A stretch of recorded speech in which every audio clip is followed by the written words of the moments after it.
Welcome back to the Mental Game Podcast. I'm your host, Jared Tendler, back with another great show. In previous shows, I mentioned that we're going to be changing up the podcast format a bit. Today is an example of that.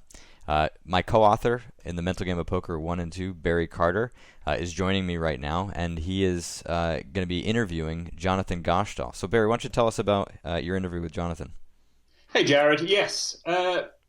As you know, but the listeners may not know, I am a pretty voracious reader, and Jonathan Gottschall is responsible for perhaps my favorite book of the year. It's called The Professor and the Cage.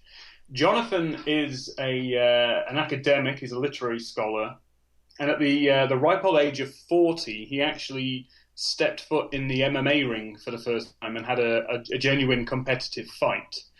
And he wrote about it. And as you know, someone who's in a quite sedentary job like myself, a little bit like him, and I guess a little bit like you, the idea of stepping into any kind of fighting arena is absolutely terrifying. So I thought that in itself would be a good reason to read the book. But as you go through the book, it's actually also a fantastic book about evolutionary psychology, in particularly about masculinity and bravery and why people fight. And I think our poker-centric audience will probably find this particularly interesting because I don't know if you've seen in the news recently, but once again, two poker players are about to embark on a fighting prop bet. Olivier Busquets, a friend of the show, and JC Alvarado are going to have like $150,000 on the line. Oh, wow. Fight next year. And this carries on a rich tradition. I mean, Gus Hansen, Theo Jorgensen did this. Your client Lex Veldhuis and Elke did this. Liv Burries had a fight in the ring. Other people have done it too.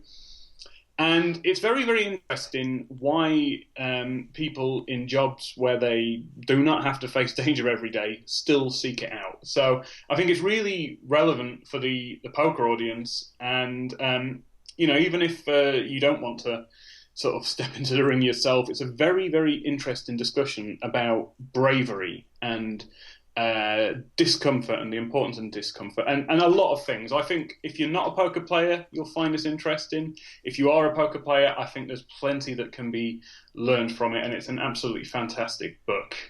Sorry, you were going to say something? I was just going to say, too, that it was a great interview. I mean, I think from my perspective, it was fascinating to hear both of you talk from your perspectives, and I think that's what I'm most excited about in the direction of this podcast too, is having your perspective. Because you're obviously a poker player, you're a journalist, and now kind of having this voracious appetite for just psychological material has been really cool for me to see, and just your knowledge base growing so much in this area.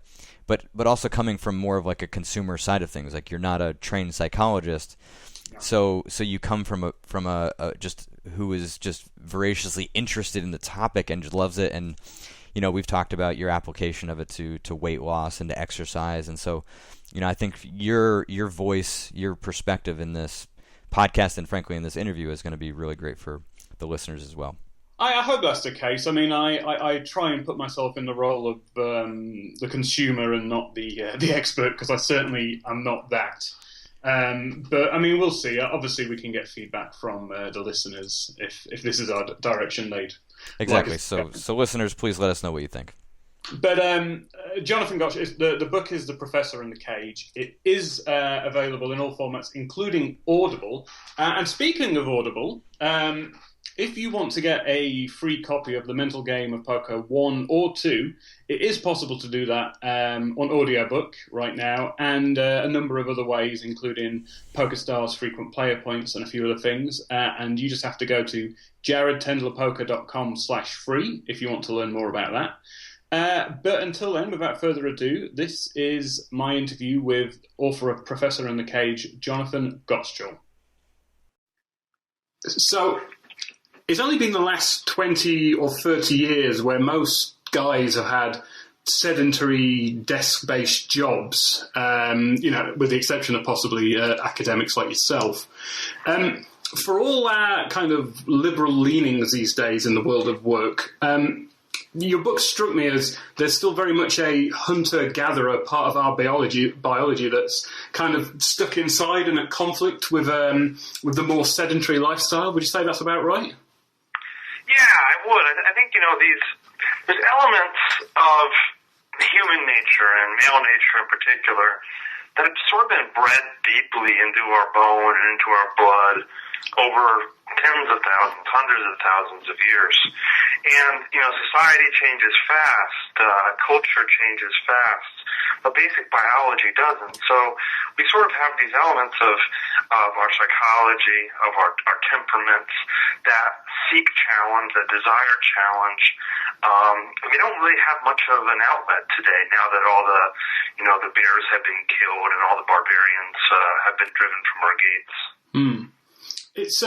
It's an interesting one as well. One of the things I really took from the book, which perhaps I wasn't expecting to when I first opened it, was how much almost that masculinity is kind of an elephant in the room these days. There's almost a stigma to it, maybe more so in academia. But your book made me feel that it's actually a healthy thing to embrace as long as it's done in a measured and responsible way. Yeah, I think that's what I was going for. Masculinity certainly has a downside to it. I say in the book is kind of a defense of masculinity, but I don't deny the fact that masculinity is troubled. It's troubling at times, and so one of the lines I remember from the book is that something like, what was it? I've taken too many shots to the head, apparently, in my training. It's funny, like, once you start training, and your training involves being punched in the brain on a regular basis, every little memory lapse you have, you start wondering, is this the moment that I've gone punchy? I write in the book that basically the great problem of humanity, the greatest challenge that we've faced as a species is masculinity run amok. So it's men, who've caused all the great problems in the world, men who create all the violence. There's a dark side to masculinity. But the book is in large part a story about how people have done a better and better job of controlling that dark side to masculinity and channeling masculine energies, and including dark and competitive and violent masculine energies down relatively safe pathways. Yeah. I think most people have some sort of physical hobby. Like, people will go to the gym, they may play tennis or something like that. Do you think it's a very important facet of that to have a hobby that involves being competitive with other guys as well?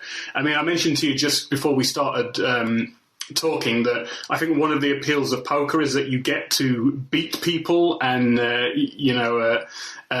beat them competitively in a safe environment. I think that's absolutely right.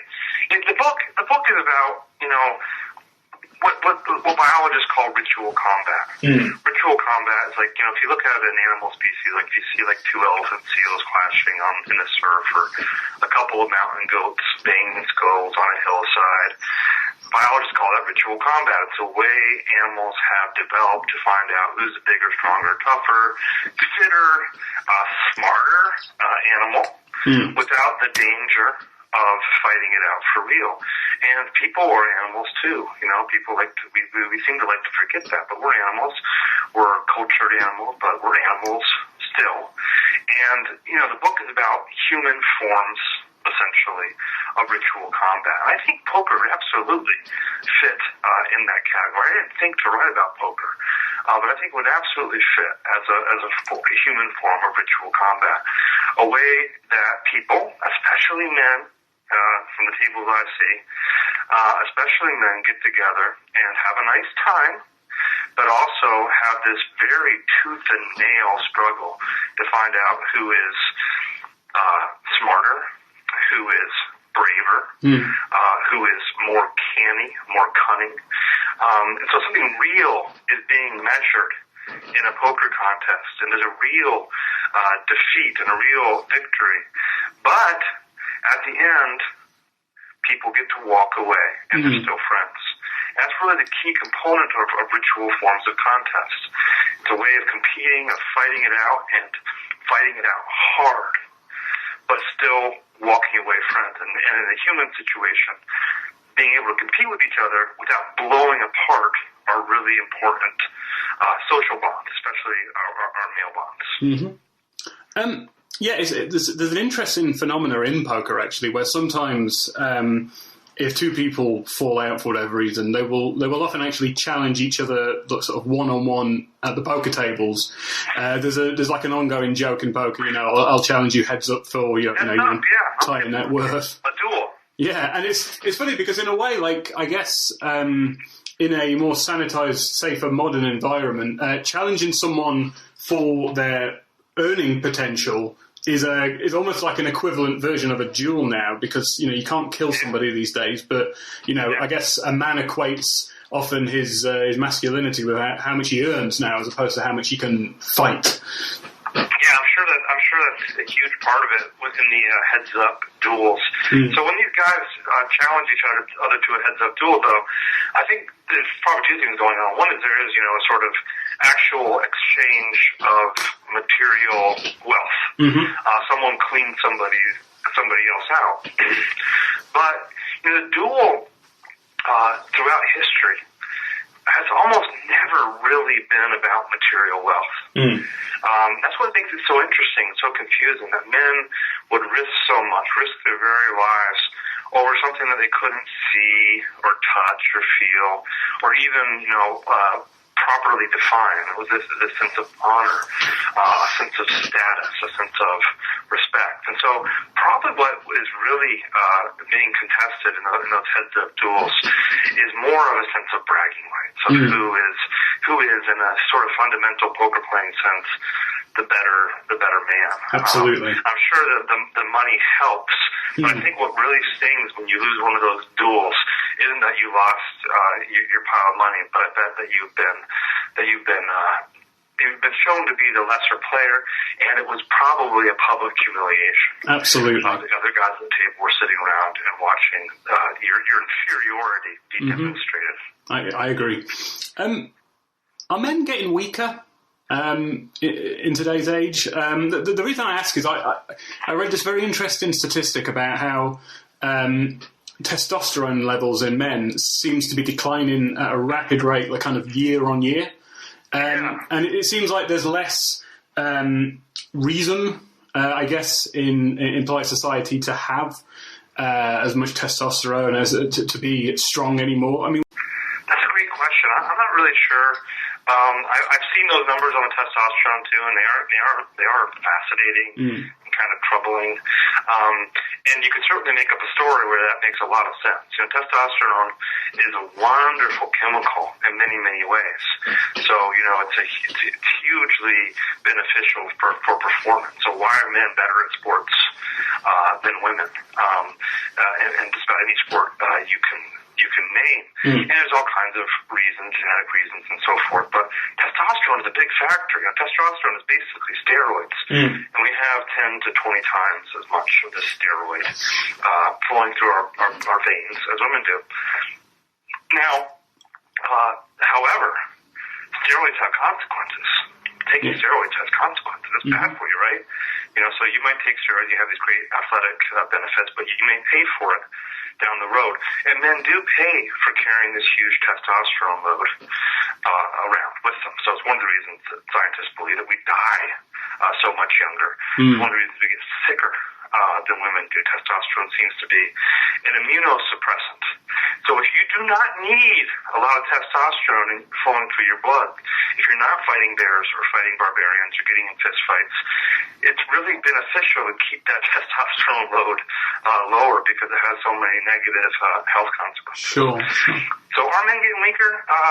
I think in some ways there's just no doubting it, right? And if we're not getting physically weaker, I think as a species we're sort of getting softer. We're just not facing the same sort of incredible adversity and the same sort of incredible challenges that men in earlier eras of our history have faced. And there's sort of a downside to that. There's sort of an upside too. It means that the world really has gotten softer and safer.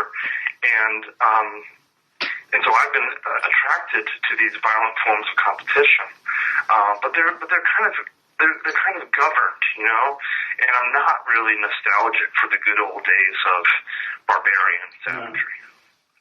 I mean, you touched on my next question, really, because do you think as a species we're too comfortable now? Because I have a theory that things are a little bit too easy for men and women in today's age. And if you look at things like obesity rates and maybe say how easily offended people are these days, it sort of points towards, in my opinion, the problems with too much comfort.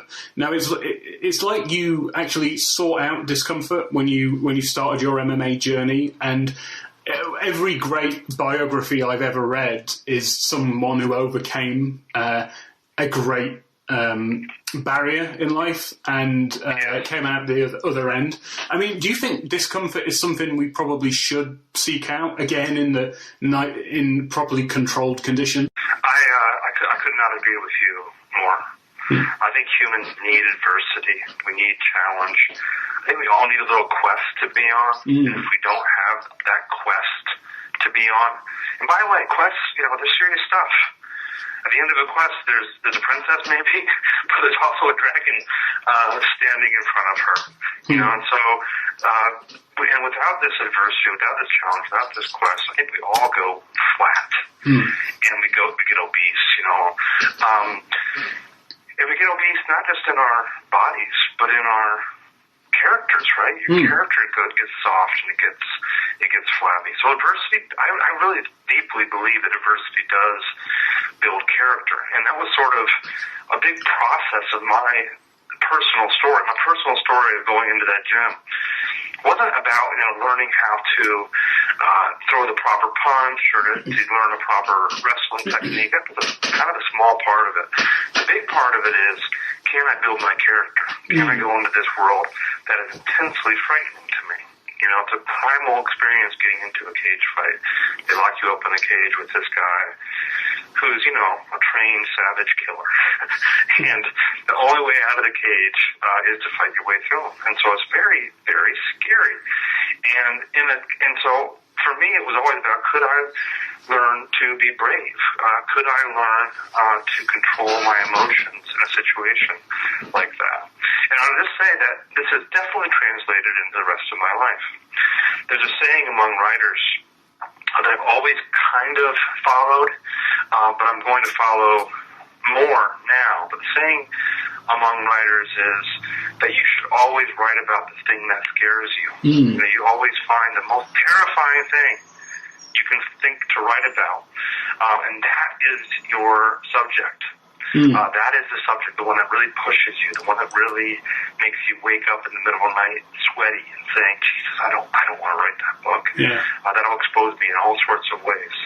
And so that quest for adversity is really something that's become a sort of governing principle of my life. You start the book with a fantastic quote, which really set the tone of the entire book for me, actually, which from John Berryman, which is, the trouble with this country is that a man can live his entire life without knowing whether or not he's a coward. And you also, towards the end of the book, you have your own amazing quote, which is, you felt like you wanted to go in this journey because you almost wanted to take the beating you avoided 20 years ago. I think as you and I probably very similar at school and through academia. When you've avoided fights as a child, it does kind of, it never quite goes away. Whether or not you would be able to, for example, defend your wife if a mugger came along or something like that. Right. It's maybe the most interesting thing, and I think probably what our audience would like to know about, because they're a very studious, learning-centric bunch, is that bravery is actually something that can be learned in a gradual, iterative kind of process. I mean, you started off scared, and then you got used to certain aspects of the gym, and it was a step-by-step process. And that, for me, that was one of the most reassuring things, that if we're actually just able to take those first steps, it doesn't get harder. You know, it's not like there's we probably all think there's people who are naturally brave, but that isn't the case, right? Yes, I think that's exactly how I'd put it. I mean, I think there probably are some guys who are naturally brave. There were a few guys that came into the gym, for instance, who just came in the first day having never been in a cage fight before, having never trained in martial arts, and they just came in tough. You know, they were just sort of immune to pain and to fear, but they were kind of freaks. Most guys at the gym struggled constantly with fear.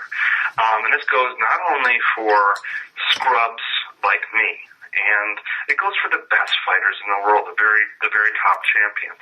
What's kind of interesting about these guys, you know, the top UFC fighters, guys who are literally the toughest men in the world, is that they have demonstrated their bravery so clearly and so unambiguously that most of them now feel free to admit to fear. You know what I mean? They're so brave that they can admit to fear.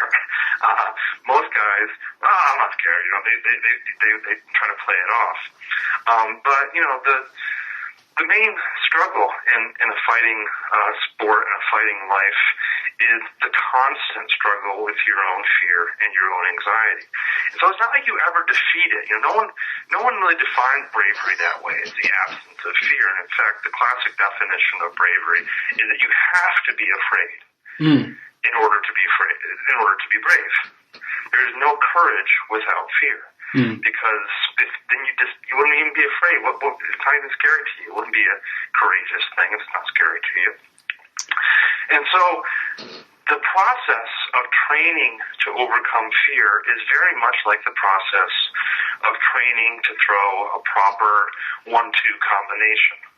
If you go into the gym and you put it to the test night after night after night. So that iterative process you were talking about, yeah, that's exactly how it developed for me, and I think for most other fighters. You go in the first night, it's incredibly terrifying, the sparring. You're in the gym with these guys who are big and strong and brave and well-skilled, and you are not. And you take your licks, and they're not trying to kill you, but your brain doesn't really know that. It feels to you like you're actually under a dangerous assault, and you have this whole flight and fight response.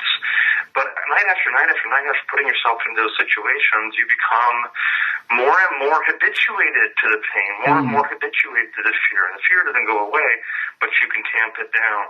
And so by the end of the process, I went from being a guy who was very concerned about these things. So I'd never been in a fight before, and I had managed to walk away or to run away, sort of chicken out from fights my whole life. And so I really didn't know if I'd be able to go through with it. I didn't know if I'd find some way to chicken out at the end. But by the end of the process, you know, I was concerned that I might chicken out, but I didn't even come close. I was able to, I had trained to be brave, and I was able to behave in a not super courageous, heroic sort of way, but at least a minimally courageous way. What has this done for your general confidence? I mean, I get the feeling that if I'd gone through the same journey, I'd be walking taller, I'd be less scared of vocational challenges that you face. I mean, has it had a profound impact on your day-to-day life, or is it still compartmentalized to the gym where this bravery is? Well, I told you, you know, it has definitely seeped out into my real life in the sense that doing what is scary has become my governing principle for my work. So, you know, it's not like I'm going to, jump out of airplanes just because. But if there's a productive thing to be gained from taking a risk, I plan to take the risk. I think I do walk a little taller. I think one funny thing, I'll just kind of be honest about this. You know, this is I don't know, about a year and a half probably. Well, maybe 2 years since I finished writing the book. You know, the book sits in a can for a while before the publisher actually gets it out. And I am beat to shreds. You know, the whole process of doing this book, training and fighting for more than 3 years really did take a hard physical toll on me. And so I'm a much more skilled and brave person than I was, but I'm also physically degraded. And so I'm very aware of the fact that my joints hurt, and I'm not as strong as I was going into the project. It's weakened me physically in a lot of ways. And so so my confidence grew, but was also eroded by a sort of physical decline that I fear, but I hope is not permanent, but I fear may be. Wow, that's a big surprise. And what has this done to you as a writer and as an academic? Because I haven't read your other work yet, but looking at what you've written before, it's a lot more research-based, studious work, where this was very much a documentary style, throwing yourself in the deep end process. Yeah. I mean, is it harder now to do something where you're on the outside, or is the sort of plan going forward to be throwing yourselves into these situations as a writer? Yeah, I mean, I think I could go back to the more research-based library style of book where, you never come into contact with the world you're writing about. You just sit in your library, Carol, and read books about it. I could go back to that, but in the foreseeable future, I want to do these sorts of projects. People have asked me, and, was it a stunt? Did you go into this book and have these fights because, you wanted to get, like a sort of media attention stunt? And I'll be honest, brutally honest, yes. I did. Part of the calculus for doing the book was, hey, this is something that's kind of interesting. A college professor becomes a cage fighter. Maybe this would be something that people would pay attention to and have more readers. But that element of it went away almost immediately when I went into the gym. And I realized this isn't a stunt at all. This is incredibly educational. To go into the world, to actually be a part of the world, a part of the culture that you're writing about, was incredibly beneficial. It's incredibly educational to be punched in the face. It's incredibly educational to deal with the fear. So I really couldn't have written the book and written it well, I don't think, unless I had actually gone through the experience and felt what it was like to live and train as a fighter for a few years. Well, Jonathan, thank you so much for your time. It's really been appreciated, and I say this not for podcast purposes, but for genuine purposes. It really is the best book I've read this year, and one of my top 3, top 4, top 5 books of all time. Oh my gosh, that's so great, Barry. So, I am a bit of a reader as well, so that is quite a good company you keep in. But what is the next project for you, and where can our listeners find you if they want to keep up with what you're up to? Well, first, thank you for what you just said. That honestly does mean a lot to me. It's my pleasure. My website is JonathanGottschall.com. You can find me on Twitter. I'm a horrible Twitterer, though. What will I be doing in the future? I'm not really sure yet. There's some possibility I'll write a similar book about pornography. I'm kind of interested in that. But in the short term, what I'm doing is working on a couple of novels that I've been working on for years. And partly I'm doing it because it's the most dangerous and suicidal career move. So I'm working on a couple of novels. I've got to ask, actually. So I said, are you going to be throwing yourself into the next book? If you're doing one on pornography, is that from the point of view as a performer? Or? It's funny. I asked my wife. To be honest, no. But just as a joke, I said to my wife, hey, what would you think if I did that? I actually went into the world and shot a scene and was in a scene as a pornography performer. And just to make it okay, or more okay for us, no intercourse, it'd be a non-intercourse sort of sex act. And this is a woman who hardly even blinked when I became a cage fighter. I told her that I was going to do this book. She hardly even blinked. She was willing for me to go into this incredibly dangerous situation. But when it came to that, to the porn stuff, she was like, no. She just shot it down immediately. So there would be a sort of participatory element to it, but it would be, so the idea would be that I would basically embed as a journalist in a porn company.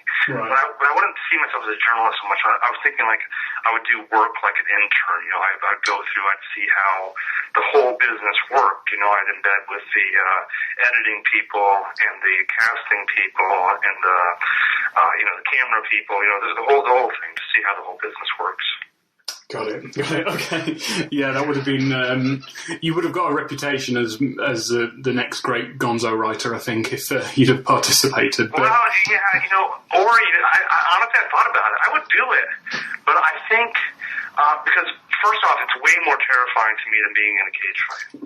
Absolutely. No, I agree with you. Way more terrifying. And the other thing about it is, I honestly have thought about it. I thought it through. And first off, my wife would kill me. Second off, I think it would gross the reader out so terribly that it would be impossible to bear. I think it's just too much to put the reader through. Okay. Well, Jonathan Gottschall, thank you very much. And the book is The Professor and the Cage, available in all places where they sell books right now. Thank you, Jonathan. Hey, Barry. Thank you. Appreciate it, man. That was perfect. Barry, thanks so much. Jonathan, thank you very much for coming on the show. Very fascinating interview. I think one of the things that stands out to me among them is just the idea that bravery is a learned skill. I think, like a lot of things that we typically think are traits or personality characteristics, turn out to be things that can be trained. Yeah. As someone who, I assume that I would be a coward in situations like this. And it's nice to know that it's not going to necessarily be a black or white thing like that, a be-all and end-all sort of thing. For me personally, the most interesting thing about this entire conversation was just talking about being a man and masculinity and these issues, because it's surprising how little I think men talk about this stuff. And maybe there is a slight stigma to it, and maybe, there is, maybe we do have certain issues about, what men do in society and so on, but it just felt unusual because I think it's something we should encourage more of, because I actually think not talking about these things is probably one of the reasons why men have so many mental health issues that go completely undiagnosed. In your capacity as a licensed counselor, you must sort of think something similar to this, right? Yeah, definitely. I think the conversations about masculinity are, as we've been talking about, it almost feels foreign to me. Like I'm not even sure how to respond to the idea of masculinity and what that means, because I'm just not used to talking about it, and I don't really kind of look at it in that way. I look at it more as like a person who's coming to me with certain issues. As it turns out over the years, certainly in poker, most of my clients happen to have been guys, and I think what's happened and what has been really cool is that I've been able to help guys talk about stuff both within poker and outside of poker that they normally wouldn't have been able to do, and to get help in ways. So, I wouldn't necessarily call it therapy but it's like therapeutic. It's healing to talk about things that bother you, and whether you're a guy or a girl, it's important to be able to get stuff out of your head, and it's not just freeing. It's not just about the idea of getting it out of your head. It's actually about problem solving very often. That you can't kind of think to that next level when you're so consumed in your own mind. The brain has a limited capacity for how much you can think, period. And when you're trying to really problem solve, especially when you're kind of immersed in a problem, whether it be tilt, in poker, or whether it be anger in a relationship, it's really hard to kind of think to that next level when all those ideas are in your head. That's why writing is such a valuable tool. But then when you actually go and get help with somebody, then you're not just getting stuff out of your head and able to think for yourself. You're actually getting feedback that can be really valuable. But to your point about the idea of just talking about what it means to be a guy. I mean, if that is helpful to get people to open up, or get guys to open up and better understand themselves and actually solve issues that exist in their lives, then I'm all for it. Cool. Yeah. Well, that's our show for today. If you like the show, certainly please subscribe to it on iTunes and rate and review it. And if you liked this particular format, please email us back and join the newsletter if you want to be updated on our most recent podcast and certainly be able to interact with us on that venue. And you can sign up to the newsletter at either jaredtendlerpoker.com or jaredtendler.com. That's it for today's show. We'll be back very soon with another one.